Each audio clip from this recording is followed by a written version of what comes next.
Mari kita terus kepada perbincangan ayat, iaitu ayat yang akan kita beri perhatian dahulu adalah daripada surah Al-Baqarah ayat 221, di mana Allah Subhanahu wa taala berfirman yang bermaksud, dan janganlah kamu menikahi wanita-wanita musyrik sebelum mereka beriman. Sesungguhnya wanita iaitu budak yang mukmin, hamba yang mukmin lebih baik daripada wanita musyrik walaupun dia menarik hatimu. Dan janganlah kamu menikahkan orang-orang musyrik dengan wanita-wanita mukmin sebelum mereka beriman. Sesungguhnya budak iaitu seorang hamba yang mukmin adalah lebih baik daripada seorang musyrik walaupun dia menarik hatimu. Mereka mengajak ke neraka sedang Allah mengajak ke syurga dan ampunan dengan izinnya, dan Allah menerangkan ayat-ayatnya, perintah-perintahnya kepada manusia supaya mereka mengambil pelajaran. Baik, kalau kita lihat dalam Aisar dijelaskan dengan lebih lanjut kepada kita yang terkait dengan ayat 221 ini, di mana pada ayat 221 Allah melarang orang beriman untuk menikahi wanita-wanita musyrik. Kalau kita lihat di situ, Allah larang untuk menikahi wanita musyrik kecuali jika mereka beriman kepada Allah dan Rasulnya. Jika mereka beriman, maka diperbolehkan untuk menikahi mereka. Dia juga beritahu kepada mereka agar tidak menikahi wanita musyrik itu, seraya menyuruh untuk menikahi wanita-wanita beriman dengan mengatakan, Allah menyuruh hambanya, kita orang beriman ini, menikahi orang yang beriman. Dengan pelajaran yang besar kepada kita bahawa hamba sahaya yang beriman itu lebih baik daripada seorang wanita yang merdeka tetapi dia tidak beriman. Dan walaupun kamu tertarik hati kepada mereka, Allah juga melarang untuk menikahkan wanita-wanita. Menikahkan, tadi kita katakan menikahi. Yang ini menikahkan, maksudnya ada orang yang menikahkan wanita beriman dengan musyrik, sehinggalah mereka beriman. Apabila mereka sudah beriman, maka diperbolehkan untuk menikahkan anak-anakmu dengan pemuda-pemuda yang sudah beriman. Dan janganlah kalian menikahkan puteri kalian dengan laki-laki musyrik sampai mereka beriman. So, itu daripada Aisar, dan kemudian lanjutan daripada itu, Allah juga menyebutkan bahawa hamba sahaya yang beriman lebih baik daripada orang pemuda yang merdeka tapi tidak beriman, meskipun orang yang pemuda yang musyrik itu membuatkan kamu rasa kagum terhadap mereka kerana kemuliaan, harta dan juga kekuasaannya.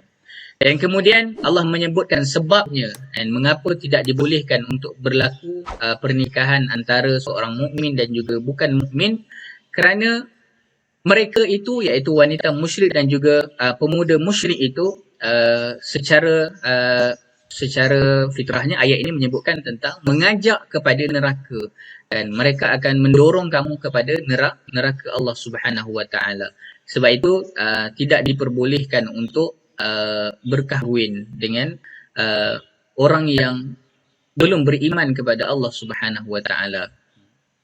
So kalau kita lihat ayat yang kita bacakan sebentar tadi secara ringkasnya, kita tahu bahawa pada ayat 221 ini, pada ayat 221 adanya larangan. Baik, larangan apa? Persoalan lagi kan. Larangan untuk berkahwin. Jangan potong kat situ ya. Berkahwin antara mukmin dan juga musyrik. Ada larangan. Termasuklah ahli kitab yang menjadi perbincangan panjang, tidaklah membincangkan secara panjang lebar, tetapi seorang mukmin kalau kita mengambil tadabburnya ya, tadabburnya seorang mukmin tidaklah diperbolehkan untuk berkahwin dengan seorang musyrik. Dan walaupun seorang musyrik itu dikatakan dia adalah seorang yang kaya dari sudut harta kan, dia adalah seorang yang berkuasa, dia adalah seorang yang cantik ataupun handsome. Ini semua perkara-perkara yang boleh menarik hati kamu.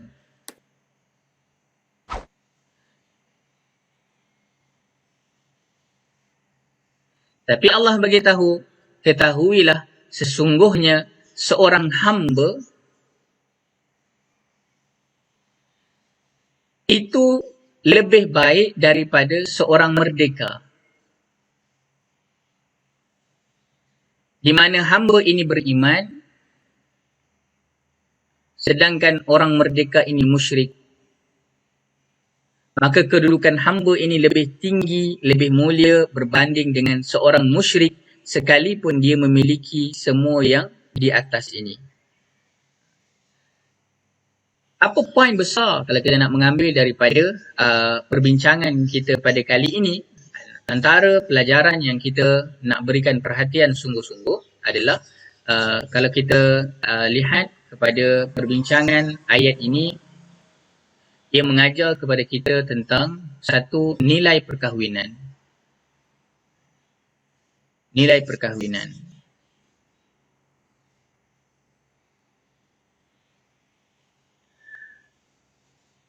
Di situ membawa kepada kita satu nilai yang cukup besar, iaitu bagi sebuah perkahwinan, perkara ini perlu diberikan perhatian sungguh-sungguh, iaitu tauhid kepada Allah Subhanahu wa taala.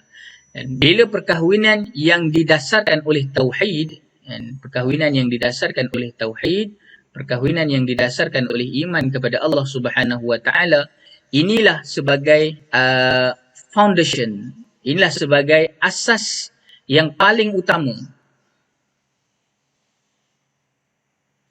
bagi seorang lelaki ataupun seorang wanita yang mahu membina perkahwinan. Perlu diberikan perhatian kepada tauhid ini, kepada tauhid.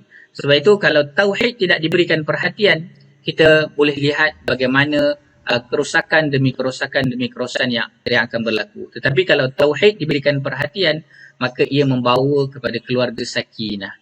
Dia akan membawa kepada kebahagiaan. Dia akan membawa kepada ketenangan. Kalau tauhid diberikan perhatian. Tapi kalau tauhid diabaikan, maka dia akan membawa kepada banyak sangat rentetan-rentetan kehancuran, apatah lagi dalam sebuah perkahwinan. Dan kalau kita lihat di situ juga, bagi sebuah nilai perkahwinan, adanya hukum wali di situ. Satu wali yang ada dibincangkan juga dalam ayat ini, iaitu bagi seorang orang tua tidak boleh mengabaikan anaknya begitu sahaja. Sebab itu dalam perkahwinan, wali sangat penting untuk diberikan perhatian. Baik, itu terkait dengan wali. Dan kalau kita lihat, wali ini ada kaitan dengan anak, ayah ataupun anak dan juga anak. Dan mengapa kalau kita masuk kepada perbincangan anak ini, mengapa ia penting? Mengapa ia penting? Anak manusia tidaklah sama dengan anak binatang. Ada binatang yang lahir hari ini, esok dah besar dah. Ada binatang yang lahir tadi, kejap lagi dah besar dah. Kita tengok nyamuk, lalat, baru lahir berapa jam dah besar dah. Seminggu dah mati dah. Ada binatang yang macam tu. Tetapi bagi manusia, tempoh seorang anak bersama dengan orang tuanya amat lama. Lama. Kalau kita cakap tentang baligh misalnya, antara 10 hingga 15 tahun. Ataupun kalau kita bercakap tentang usia bersama dengan keluarga, biasanya sampai 18 tahun. Ini satu tempoh yang amat lama. Sebab itu, ini kita masuk pada bahagian tadabburnya. Ya. Bila kita cakap tentang mengapa perlu perkahwinan itu perlu diberi perhatian kepada tauhidnya itu sendiri. Kerana bayangkan, kalau tauhid tak diberikan perhatian, seorang anak yang bersama dengan orang tuanya dalam tempoh yang lama itu, tanpa didasarkan kepada tauhid ini, ya Allah, agak-agaknya apa akan terjadi kepada anak ini? Kita boleh jawab sendiri dengan akal yang sihat. Bila tauhid tak diberikan perhatian, boleh jadi dia jadi seorang yang kaya, boleh jadi dia jadi seorang yang berkuasa, boleh jadi dia jadi seorang yang rupawan, hartawan, tetapi dalam masa yang sama, dan semua yang dia dapat itu tidak didasarkan kepada tauhid. Bila tidak ada tauhid, kan, selalu disebutkan seorang yang mempunyai harta walaupun seluruh dunia dia punya, tapi dia tidak ada iman, ketika mana dia mati, sia-sialah hartanya itu. Tetapi seorang yang mempunyai harta walaupun sedikit, tetapi dia mempunyai iman, lalu hartanya digunakan dengan penuh keimanan, maka beruntunglah dia ketika mana dia bertemu dengan Allah Subhanahu Wa Taala. Sebab itu, kalau kita kembali kepada perbincangan kali ini, amat penting untuk kita memberi perhatian kepada tauhid kepada Allah Subhanahu Wa Taala.